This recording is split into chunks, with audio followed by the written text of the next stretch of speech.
இப்போ இருக்கிற அந்த சூழல், அரசியல் சூழல், சிறுபான்மையினருக்கு என்ன இடம் குடுத்திருக்காங்க இவ்வளவு நாள்? அவங்களுக்கான அங்கீகாரம் இருக்கா? சிறுபான்மையினருக்கு அங்கீகாரம் இல்லை.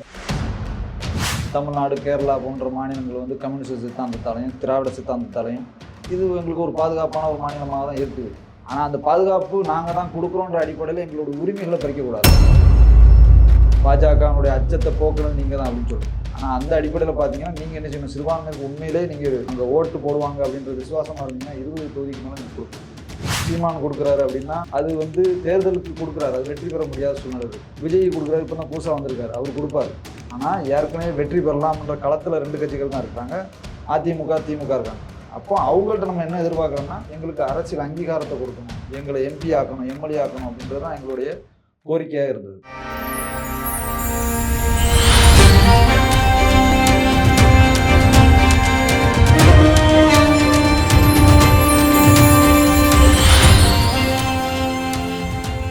வணக்கம் தோழர். தமிழக அரசியல் ஒரு இன்றைய காலகட்டம், அதாவது 2020 தேர்தல் வந்து ஒரு டிஃப்ரெண்ட்டாக போயிட்டு இருக்கு. களங்கள் வந்து ஒரு 4 முனை கணங்களாக பார்க்குறோம். நீங்கள் இவ்வளவு நாள் வந்து கிட்டத்தட்ட 20 ஆண்டுகளாக வழக்கறிஞராக பணிபுரியுறீங்க, பல தேர்தலை பார்த்துருப்பீங்க. இப்போ இருக்கிற அந்த சூழல், அரசியல் சூழல் எப்படி பார்க்குறீங்க? ஏன்னா இது முக்கியமாக என்னென்னா, சிறுபான்மையினருக்கு என்ன இடம் கொடுத்துருக்காங்க இவ்வளவு நாள்? அவங்களுக்கான அங்கீகாரம் இருக்கா? சிறுபான்மையினருக்கு அங்கீகாரம் இல்லை. ஒரு காலத்தில் காயிதே மில்லத்தினுடைய காலத்தில் இருந்த அங்கீகாரம் வந்து இப்போதைக்கு சிறுபான்மையினருக்கு இல்லை. என்ன பார்த்தீங்கன்னா ஒரு 10% குறையாமல் என்ன செஞ்சுருப்போம், இஸ்லாமிய சமூகம் கண்டிப்பாக இருக்கும். அதில் பார்த்தீங்கன்னா இப்போ தொகுதி வாரியாக பார்த்தீங்கன்னா ஒரு 20 to 23 சீட்டு வந்து நினைச்சிடணும் இஸ்லாமியர்களுக்கு கொடுக்கணும். ஆனால் இப்போ அப்படி கொடுக்குறாங்களான்னா இல்லை. திமுக ஒரு 3-4 சீட்டு கொடுக்குறாங்க, தன்னோட இருக்கிற இஸ்லாமிய அமைப்புகளுக்கு ஒரு 2 சீட்டு கொடுக்குறாங்க, ஒரு 5 சீட்டு கொடுக்குறாங்களே தவிர இந்த விகிதாச்சார அடிப்படையில் என்ன செய்யலை, மக்கள் தொகை அடிப்படையில் இஸ்லாமியர்களுக்கு சீட்டு வழங்கப்படவே இல்லை. எப்போது வந்து இஸ்லாமியர்களுக்கு அந்த மக்கள் தொகை அடிப்படையில் சீட்டு வழங்குறாங்களோ அன்னைக்கு தான் சிறுபான்மையினருக்கு கிடைத்த வெற்றியாக இருக்கும். இப்போ ஏற்கனவே வந்து எங்களுடைய தலைவர் பழனி பாபா என்ன சொல்லியிருக்காருன்னா, அனைத்து ஜமாத்துகளையும் ஒன்றிணைத்து என்ன செய்யணும், அரசியல் அதிகாரங்களை பெறணும், அனைத்து சமூகங்களையும் ஒன்றிணைத்து அரசியல் அதிகாரம் பெறணும் அப்படின்னு இருக்காரு. இப்போ பார்த்தீங்கன்னா திமுக ஒரு சார்பில் என்ன செய்கிறாங்கன்னா, ஜமாத்துகளை ஒருங்கிணைக்கிறோம், மஹல்லா ஜமாத்துகளை 8000 மஹல்லா ஜமாத்துகளை ஒருங்கிணைக்கிறோம், அதன் மூலமாக என்ன செய்கிறோம், இஸ்லாமியர்கள் எங்களுக்கு பின்னாடி தான் இருக்கிறாங்க அப்படின்னு செய்கிறாங்க. அது அவங்களுடைய அரசியலாக கூட இருக்கலாம். அதே அரசியலாகவே பயன்படுத்தி நீங்கள் என்ன செய்யுங்கன்னா, அந்த மக்கள் தொகைக்கு ஏற்ப நீங்கள் என்ன செய்யுங்க, உங்கள் கட்சியிலையும் சரி இல்லை நீங்கள் உங்களுக்கு கூட்டணியில் இருக்கிற இஸ்லாமிய அமைப்புகளில் கொடுக்கணும் சரி, 20க்கும் மேற்பட்ட சீட்டுகளை வந்து இஸ்லாமிய சமூகத்துக்கு திமுக வழங்கணும், அதிமுக வழங்கணும் அப்படின்னு சொல்லி நாங்கள் எதிர்பார்க்குறோம். ஏன்னா சிறுபான்மையினர் பாதுகாவலன்னு சொல்கிறீங்க, உங்களால் தான் வந்து செஞ்சுருக்காங்க இந்த இஸ்லாமிய மக்கள் வந்து என்ன செஞ்சுருக்காங்க, பாஜகனுடைய அச்சத்தை போக்குறது நீங்கள் தான் அப்படின்னு சொல்கிறீங்க. ஆனால் அந்த அடிப்படையில் பார்த்தீங்கன்னா நீங்கள் என்ன செய்யணும், சிறுபான்மைக்கு உண்மையிலே நீங்கள் அங்கே ஓட்டு போடுவாங்க அப்படின்ற விசுவாசமாக இருந்தீங்கன்னா 20 தொகுதிக்கு மேலே நீங்கள் கொடுக்கணும். இப்போ சீமான் கொடுக்குறாரு அப்படின்னா அது வந்து தேர்தலுக்கு கொடுக்குறாரு, அது வெற்றி பெற முடியாத சூழ்நிலை இருக்குது. விஜய் கொடுக்குறாரு, இப்போ தான் புதுசாக வந்திருக்காரு, அவர் கொடுப்பார். ஆனால் ஏற்கனவே வெற்றி பெறலாம்ன்ற களத்தில் 2 கட்சிகள் தான் இருக்கிறாங்க, அதிமுக திமுக இருக்காங்க. அப்போ அவங்கள்ட்ட நம்ம என்ன எதிர்பார்க்குறோன்னா, சிறுபான்மையினருக்கு வாக்கு வங்கியாக மட்டும் இது பண்ணாமல் எங்களுக்கு அரசியல் அங்கீகாரத்தை கொடுக்கணும், எங்களை எம்பி ஆக்கணும், எம்எல்ஏ ஆக்கணும் அப்படின்றது தான் எங்களுடைய கோரிக்கையாக இருந்தது. இல்லை, இப்போது நீங்கள் இந்தியாவை எப்படி எடுத்துக்கிட்டீங்கன்னா எல்லா மாநிலங்களை விட தமிழ்நாட்டில் இந்த முஸ்லீம்களுக்கான அந்த இடஒதுக்கீடும் சரி, அந்த உரிமையும் சரி நல்லாவே இருக்கு இல்லையா? நீங்கள் மற்ற மாநிலத்தில் கம்பேர் பண்ணும்போது தமிழ்நாடு எந்த அளவுக்கு பெட்டர்னு தான் சொல்ல முடியும்?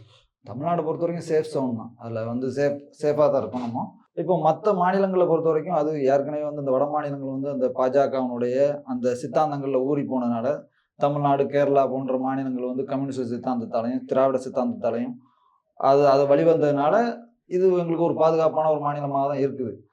ஆனால் அந்த பாதுகாப்பு நாங்கள் தான் கொடுக்குறோன்ற அடிப்படையில் எங்களோட உரிமைகளை பறிக்கக்கூடாது.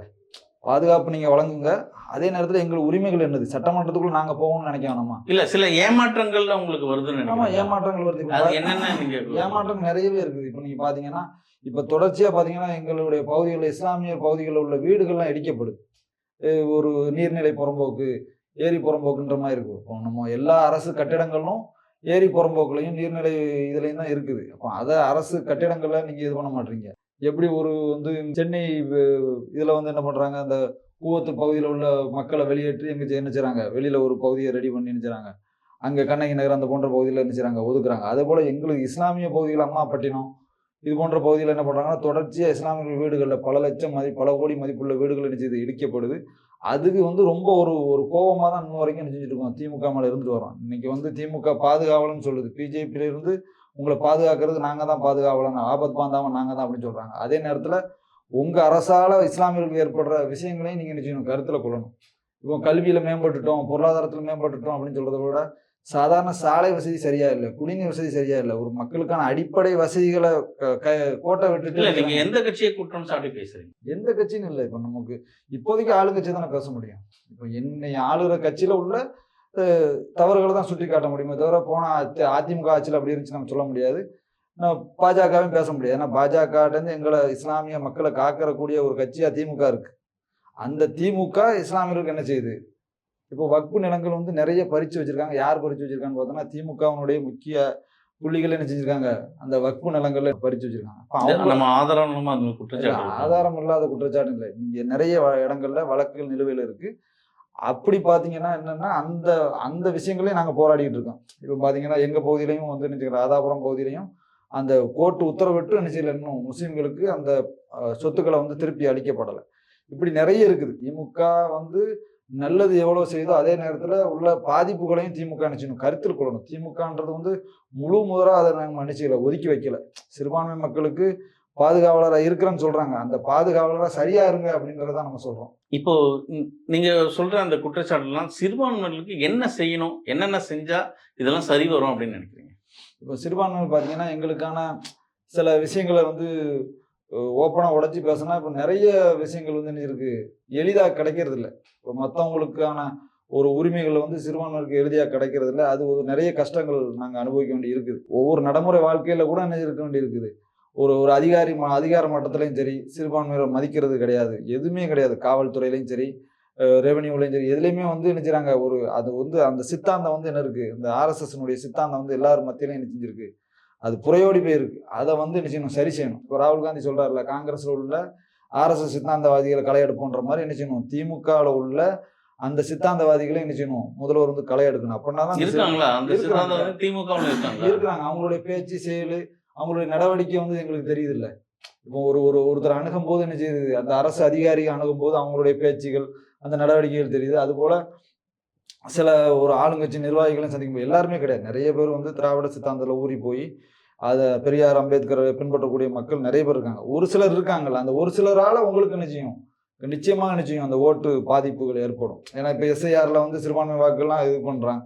ஒரு பக்கம் சீமான் அவர் என்ன பண்ணிட்டு இருக்காரு, சிறுபான்மை பாதுகாவலன்னு சொல்றாரு. விஜய் வந்து நான் மாற்றத்தை ஏற்படுத்துறேன்னு சொல்றாரு. இப்போ இந்த மாதிரி இடத்த பிஜேபி என்ன பண்ணுதுன்னா சிறுபான்மை வாக்கே இல்லாமல் ஆக்கிருக்கு. இப்போ 3 விதமாக சிறுபான்மைகளுக்கு உங்களுக்கு போட்டியாளராக, தனித்து போட்டியாளராக திமுக கிடையாது. திமுகவுக்கு மிகப்பெரிய ஒரு போட்டி என்ன இருக்குது. அப்போ சிறுபான்மை வாக்களை பிரிக்கிறதுக்கு சீமானும் விஜய் முயற்சி பண்ணியிருக்கு. இந்த சமயத்தில் திமுகவுக்கு எதிராக சிறுபான்மை மனநிலையை மாற்றுறது யாருன்னா அந்த அரசு அதிகாரிகள் தான் நினைச்சாங்க மாற்றிக்கிட்டு இருக்காங்க. அது வந்து ரெவன்யூவாக இருக்கட்டும், போலீஸாக இருக்கட்டும், எல்லா விதத்துலையும் நினைச்சாங்க மாற்றிட்டு இருக்காங்க. இது வந்து 2026 தேர்தலை எதிரொலிக்க கூடாதுன்னா அதை வந்து என்ன செய்யணும், முதல்வர் உடனடியாக களையணும். இல்லை தமிழகத்தில் நீங்கள் குறிப்பிட்டு பேசுகிற மாதிரி இதெல்லாம் இருக்குன்னு வச்சுக்கங்களேன். தமிழகத்தில் இஸ்லாமியர்களுக்கான கட்சிகள் நிறையவே இருக்குது, ஒரு 2-3 இருக்குது, நான் பேர் சொல்ல விரும்பல. இந்த கட்சிகளுக்கெல்லாம் நீங்கள் அப்போ அப்படியே சப்போர்ட் பண்ணி இது மாதிரி கேட்கலாம் இல்லையா? அதெல்லாம் அவங்க சிறுபான்மை கட்சிகளை பொறுத்த வரைக்கும் அவங்களுக்கு ஒரு டார்கெட் வச்சுருக்காங்க. என்னென்னா 2 சீட்டு 3 சீட்டு கிடைச்சா போதும் எங்களுக்கு, அதை வச்சு நாங்கள் நினச்சிக்கிறோம் எம்எல்ஏ ஆகிக்கிறோம். இல்லை அவங்க மூலியமாக உங்களுக்கு குரல் கொடுக்கலாம் இல்லையா? அவங்க மூலியமாக குரல் கொடுக்கணும்னா கூடமே அவங்க தனி சின்னத்தில் நின்னா தானே அவங்க சுயமாக எடுக்க முடியும். சட்டமன்ற கொறடா என்ன சொல்கிறாரோ, இப்போ திமுகவினுடைய உதயசூரியன் சின்னத்திலேயோ இரட்டலை சின்னத்திலேயோ போட்டியிடும் போது என்ன செய்ய முடியாது, அந்த கொறடா சொல்கிறத கேட்டு தான் அவர் நடக்க முடியும். தனித்து என்ன செய்ய முடியாது, ஒரு குரல் கொடுக்க முடியாது, ஒரு எல்கைக்கே தான் குரல் கொடுக்க முடியும். இப்போ எல்லாருமே வந்து வேல்முருகன் அண்ணா இருந்தாலும் சரி, ஜவஹர்லால் அவர்களாக இருந்தாலும் சரி, எல்லாருமே என்ன செய்கிறாங்கன்னா திமுகவினுடைய அந்த உதயசூரியன் சின்னத்தில் போட்டிடுறாங்க. அப்படின்னும் போது அவர்கள் கட்டுப்பட்டவர்களாக தான் இருப்பாங்க. அவங்க என்னைக்கு தனி சின்னத்தில் போட்டிடுறாங்களோ அப்பதான் என்ன செய்ய முடியும், கூடுதலான உரிமைகளை வந்து சட்டை போட முடியும். அவரோட திமுக சின்னத்தில் நின்னாலும் வேல்முருகனோட குரல் ஓங்கி ஒலிக்குதே சட்டமன்றத்துல, எதிர்த்து கேள்வி தானே கேட்கிறாரு, ஓங்கி ஒலிக்கிறார். அதே போல இஸ்லாமிய சமூகத்தினுடைய அந்த பிரதிநிதிகளும் ஒழிக்கணும்ன்றது கேட்டுக்கொள்வோம். இப்போ நம்ம அதனுடைய ஒரு எதிர்பார்ப்பா இருக்கு, மக்களுடைய எதிர்பார்ப்பா இருக்குது.